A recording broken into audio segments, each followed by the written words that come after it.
اب اس پر جو نبی صلی اللہ علیہ وسلم کا جواب ہوتا ہے، آپ لوگ غور سے سنیے تاکہ آپ اور میں نبی صلی اللہ علیہ وسلم کے اس جواب سے اپنے زندگی کے لیے ایک سبق سیکھیں۔ اللہ کے نبی صلی اللہ علیہ وسلم کہتے ہیں میں تم لوگوں سے ایک سوال پوچھنا چاہتا ہوں، یعنی ابو جہل اور اس کے ساتھی جو تھے ان سے نبی صلی اللہ علیہ وسلم کہتے ہیں میں تم لوگوں سے ایک سوال پوچھنا چاہتا ہوں، یہ جو تم لوگ وہاں پر سورج دیکھ رہے ہو، اگر میں تم میں سے کسی کو کہوں کہ اس سورج کے پاس جاؤ اور اس گولے میں سے ایک آنچ کا چھوٹا سا حصہ لے کر میرے پاس آؤ، کیا تم میں سے کوئی کر سکتا ہے؟ یہ ظاہر سی بات ہے جواب کیا ہوگا، کوئی کر ہی نہیں سکتا۔ یہ تو ابو جہل نبی صلی اللہ علیہ وسلم سے کہتا ہے اے محمد صلی اللہ علیہ وسلم یہ کام تو کوئی کر ہی نہیں سکتا۔ تو پھر ہمارے نبی صلی اللہ علیہ وسلم کہتے ہیں اے ابو جہل غور سے سن، جتنا ناممکن تیرے لیے ہے اس سورج کے گولے میں سے ایک آنچ کا حصہ لے کر آنا، اس سے کئی زیادہ ناممکن ہے کہ محمد رسول اللہ صلی اللہ علیہ وسلم اس اللہ کے کلام کے تبلیغ کو چھوڑ دے۔ ہو سکتا ہے پھر بھی گنجائش ہے، پرابل ہے کہ تم اس سورج سے ایک آنچ کا حصہ لے کر آ جاؤ، لیکن محمد رسول اللہ صلی اللہ علیہ وسلم کے لیے اس سے زیادہ ناممکن ہے کہ وہ اس کلام کی تبلیغ کرنا چھوڑ دیں۔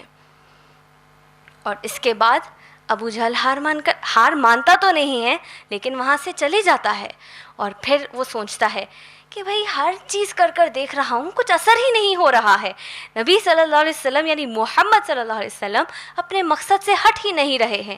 تو اب وہ سوچتا ہے کہ اب ذرا لالچ دے کر دیکھتے ہیں، اور پھر وہ ابو طالب کے پاس آتا ہے اور کہتا ہے ابو طالب ذرا اپنے بھتیجے کو بلائیے۔ ابو طالب نبی صلی اللہ علیہ وسلم کو آواز دیتے ہیں، نبی صلی اللہ علیہ وسلم کے آنے تک اتنی دیر میں ابو جہل کمبخت ابو طالب سے کہتا ہے کہ اے ابو طالب یہ آخر آپ کا بھتیجا چاہتا کیا ہے، کیا چاہیے اس کو، نعوذ باللہ۔ اور وہ کہتا ہے کہ دیکھیے ہو سکتا ہے کہ انہیں صدر بننا ہے، یہ جو مکہ ہے یہ پورے مکے کا شاید وہ صدر بننا چاہتے ہیں، ہم تیار ہیں ان کو صدر بنانے کے لیے، ان کی موت آنے تک آخری سانس تک اگر وہ اس تمام مکے کا اگر وہ صدر بننا چاہتے ہیں تو ہم تیار ہیں ان کو اپنا صدر بنانے کے لیے۔ پھر وہ کہتا ہے نعوذ باللہ کہ ہو سکتا ہے ان کو بچیاں چاہیے، شادی کرانے کے لیے تیار ہے۔ پھر اس نے کہا کہ ہو سکتا ہے ان کو دولت چاہیے، مال چاہیے، جتنا مال ہم کماتے ہیں، ابو جہل یہ جملہ کہتا ہے کہ جتنا مال ہم کماتے ہیں اس میں سے جتنا حصہ وہ کہیں گے دینے کے لیے ہم ان کو دینے کے لیے تیار ہے۔ اور پھر اتنے میں نبی صلی اللہ علیہ وسلم آتے ہیں۔ ابو طالب نبی صلی اللہ علیہ وسلم سے کہتے ہیں کہ اے محمد صلی اللہ علیہ وسلم یہ ابو جہل یہ آفر لے کر آیا ہے۔ تو اب وہ مشہور جواب اللہ کے نبی صلی اللہ علیہ وسلم کا آتا ہے، جہاں اللہ کے نبی صلی اللہ علیہ وسلم کہتے ہیں اے میرے چچا اگر یہ لوگ میرے سیدھی ہتھیلی میں سورج لا کر رکھ دیں گے اور میرے بائیں ہتھیلی میں چاند لا کر رکھ دیں گے تب بھی میں اللہ کے اس کلام کی تبلیغ کرنا نہیں چھوڑوں گا۔ اور پھر ابو جہل یہ جملے کو سننے کے بعد وہاں سے چلا جاتا ہے، اور پھر جو تکلیف دینے کا جو دائرہ تھا اس کو اور بڑھا دیتا ہے، اس کو ایکسپینڈ کرتا ہے۔ اب آپ لوگ غور کیجئے میری بہنوں، کتنا زیادہ ایک ہیومن سائیکالوجی پر یہ سیرت جا رہی ہے۔ پہلے تھوڑی کوشش کی، مذاق بنا کر کوشش کی، نبی صلی اللہ علیہ وسلم کو تکلیف دے کر کوشش کی، پھر نبی صلی اللہ علیہ وسلم کے گھرانے کو تکلیف دے کر کوشش کی، صحابہ کو تکلیف دے کر کوشش کی، وہ بھی نہیں ہوا تو پھر لالچ دینے کی کوشش کی، سودے بازی کرنے کی کوشش کی۔ تمام کوششوں کے باوجود جب پھر بھی وہ لوگ ناکامیاب ہو رہے تھے تو اب آخری چیز انسان کیا کرتا ہے بتائیے؟ وہ لوگ نعوذ باللہ نبی صلی اللہ علیہ وسلم کے قتل کی پلاننگ کرنا شروع کر دیتے ہیں۔ وہ لوگ یہ ارادہ کرتے ہیں کہ اب یہ نبی صلی اللہ علیہ وسلم، یہ محمد صلی اللہ علیہ وسلم رکنے والے ہیں ہی نہیں، لہٰذا اب ہم کو کچھ بھی کر کے یہ محمد صلی اللہ علیہ وسلم کو نعوذ باللہ ان کا قتل کرنا ہی ہوگا۔ اور پھر یہاں سے وہ پوری پلاننگ شروع ہوتی ہے. اور اس قتل کی پلاننگ جو وہ لوگ کرتے ہیں اس میں ایک دو اہم واقعات آتے ہیں سیرت میں, جہاں پر ایک دفعہ ابو جہل جب پوری طریقے سے ارادہ کرتا ہے کہ اب میں جاؤں گا اور نبی صلی اللہ علیہ وسلم کو مار کر آ جاؤں گا, نعوذ باللہ. اللہ کے نبی صلی اللہ علیہ وسلم جب کعبے کے صحن میں ہوتے ہیں وہ صلاح کے لیے ٹھہرنے ہی والے ہوتے ہیں, تو وہ ارادہ کرتا ہے کہ جیسے ہی نبی صلی اللہ علیہ وسلم سجدے میں جائیں گے میں جا کر ان کو مار دوں گا, نعوذ باللہ. اور پھر اس کے جو ساتھی ہوتے ہیں ابو جہل کے, وہ سب کہتے ہیں ہاں ابو جہل بہت اچھا وقت ہے, تم جاؤ ضرور, جا کر تو سجدے میں کچھ کر بھی نہیں سکتے, جا کر مار دو, نعوذ باللہ. اور پھر ہوتا یہ ہے کہ کمبخت ابو جہل جاتا ہے اس ارادے سے کہ وہ نبی صلی اللہ علیہ وسلم کو مار دے, نعوذ باللہ. اور پھر جیسے ہی وہ قریب جاتا ہے اپنے ہاتھوں کو سے اٹھا کر وہ پیچھے آ جاتا ہے. پورے لوگ دیکھ کر سوچتے ہیں کہ اس کو کیا ہو گیا ہے, اس طریقے سے کیوں آ گیا ہے پیچھے. ابو جہل آنے کے بعد لوگ پوچھتے ہیں کہ آخر تم اس طریقے سے کیوں آ گئے, تو وہ پوچھتا ہے کہ تم لوگ نے دیکھا نہیں کیا ہوا. لوگ نے کہا کہ ہم نے تو بس اتنا ہی دیکھا کہ تم ایک پاگل انسان کی طرح اپنے ہاتھوں کو اٹھا کر تم پیچھے آ گئے. تو ابو جہل حیرانی سے پوچھتا ہے کیا تم لوگ سچ کہہ رہے ہو, تم واقعی کچھ نہیں دیکھا؟ تو لوگ کہتے ہیں کچھ نہیں دیکھا ہم نے. تب ابو جہل کہتا ہے میں اس رب کعبہ کی قسم کھا کر کہتا ہوں جب میں قریب گیا محمد صلی اللہ علیہ وسلم کو مارنے کے لیے تو وہاں پہ آنچ بچھی ہوئی تھی, اگر میں ایک قدم بھی آگے بڑھتا تو میں جل جاتا. وہاں پر ابو بکر صدیق رضی اللہ تعالیٰ عنہ بیٹھے ہوئے تھے. انہوں نے اللہ کے نبی صلی اللہ علیہ وسلم سے پوچھا یا رسول اللہ صلی اللہ علیہ وسلم یہ کیا معاملہ تھا, کیا ہوا تھا ابھی؟ اللہ کے نبی صلی اللہ علیہ وسلم کہتے ہیں اللہ سبحانہ و تعالیٰ نے آسمانوں سے فرشتوں کو بھیجا میری حفاظت کے لیے, اگر وہ ایک قدم بھی آگے بڑھتا تو فرشتے اس کو جلا دیتے. اب ابو جہل نے سوچا یہ تو بڑا خطرناک معاملہ ہے, تو اب اس نے کیا کیا, یہ جس طرح سے ایک سپاری کلر ہوتا ہے, یعنی جس انسان کو آپ پیسے دے کر قتل کرنے کے لیے بولتے ہیں, ویسے ایک انسان کو وہ پکڑتا ہے اور کہتا ہے کہ دیکھو تمہیں ایک شخص کا قتل کرنا ہے اور یہ جو قتل ہوگا یہ بہت ہی الگ انداز سے تمہیں کرنا ہے. تو وہ شخص پوچھتا ہے کیسے کرنا ہوگا مجھے یہ قتل؟ تو وہ ابو جہل کہتا ہے کہ جس شخص کا تم قتل کرنے والے ہو یہ بہت بڑا جادوگر ہے, نعوذ باللہ. یہ ایسا جادو کرتا ہے کہ اگر تم اس کی آواز بھی اگر تم سن لو گے تو تم قتل کے ارادے سے بدل جاؤ گے, مکر جاؤ گے تم. تو اب وہ کہتا ہے کہ تم اپنے کانوں میں روئی رکھ کر جانا اور ان کا قتل کرنا, نعوذ باللہ. اور پھر وہ کہتا ہے اچھا ٹھیک ہے ڈال دو روئی, میں دیکھ کر مار لوں گا. اور پھر وہ جب آگے بڑھتا ہے ابو جہل دوڑتے ہوئے جاتا ہے اور بولتا ہے رکو رکو رکو رکو رکو, ایسے مت کرو, ایک کام کرو تم اپنے آنکھوں پر بھی پٹی باندھ لو. یہ بندہ کہتا ہے پاگل ہو ابو جہل, آنکھوں پر پٹی اگر باندھ لوں گا تو ماروں گا کیسے؟ تو پھر ابو جہل کہتا ہے نہیں تم نہیں جانتے, یہ بہت بڑا جادوگر ہے, اگر تم اس کو دیکھو گے بھی تو شاید اپنے ارادے سے پلٹ جاؤ گے, تم آنکھوں پہ پٹی باندھ لو. وہ شخص کہتا ہے ٹھیک ہے باندھ لوں گا, لیکن ماروں کیسے؟ تو ابو جہل کہتا ہے میں تم کو پکڑ کر میں تم کو لے کر جاؤں گا, اور جیسے ہی میں تم کو چھوڑوں گا تم فوراً قتل کر دینا. وہ شخص کہتا ہے کہ ٹھیک ہے کر دوں گا. اب میری بہنوں, کیا آپ لوگوں کو یاد ہے کہ ہم نے ایک حدیث پڑھی تھی صحیح مسلم جلد نمبر 7 کی حدیث نمبر 6750, جہاں اللہ کے نبی صلی اللہ علیہ وسلم فرماتے ہیں اللہ کے 2 انگلیوں میں تمام انسانوں کے دل ہے. تو اب جب ابو جہل اس شخص کو آہستہ آہستہ لے جا رہا ہے, ہر قدم پہ ایک قدم جو وہ آگے بڑھاتا ہے, اللہ سبحانہ و تعالیٰ اس شخص کے دل میں ہر قدم پر اس شخص کے دل میں ڈالتے ہیں کہ آخر ایسی کون سی شخصیت ہے جس کو صرف دیکھنے سے میں پلٹ جاؤں گا, جس کی آواز سننے پر میں پلٹ جاؤں گا, کیا میں اتنا کمزور ہوں؟ اور آخر میں جب وہ قریب ہوتا ہے, جب ابو جہل چھوڑ دیتا ہے اس کو, تو فوراً وہ اس کو ایک تشویش ہوتی ہے, کیوریوسٹی ہوتی ہے, جس میں وہ اپنی پٹی ہٹا دیتا ہے, اور جیسے ہی پٹی ہٹاتا ہے اس کی نظر نبی صلی اللہ علیہ وسلم کے اوپر پڑتی ہے, اور تب نبی صلی اللہ علیہ وسلم اللہ کے کلام کی تلاوت کر رہے ہوتے, جیسے ہی وہ سنتا ہے فوراً اپنے منہ سے کہہ دیتا ہے لا الہ الا اللہ محمد رسول اللہ, وہ ایمان لا لیتا ہے. اور پھر ابو جہل کہتا ہے کمبخت یہ بھی گیا اب ہاتھ سے. اب اس کے بعد ابو جہل بہت ایک طاق میں رہتا ہے کہ کس کو ٹھہراؤں میں اب اللہ کے نبی صلی اللہ علیہ وسلم کے خلاف. اسی سے میں اپنے تقریر کو ختم کرتی ہوں. وآخر دعوانا الحمدللہ رب العالمین. انشاءاللہ اب ہم اس نشست کو ختم کرتے ہیں. سبحان اللہ و بحمدہ سبحانک اللہم و بحمدک ونشہد ان لا الہ الا انت استغفرک و اتوب الیک. وآخر دعوانا الحمدللہ رب العالمین. قرآن کی ہدایت بھول گئے، سنت کی فضیلت بھول گئے، قرآن کی ہدایت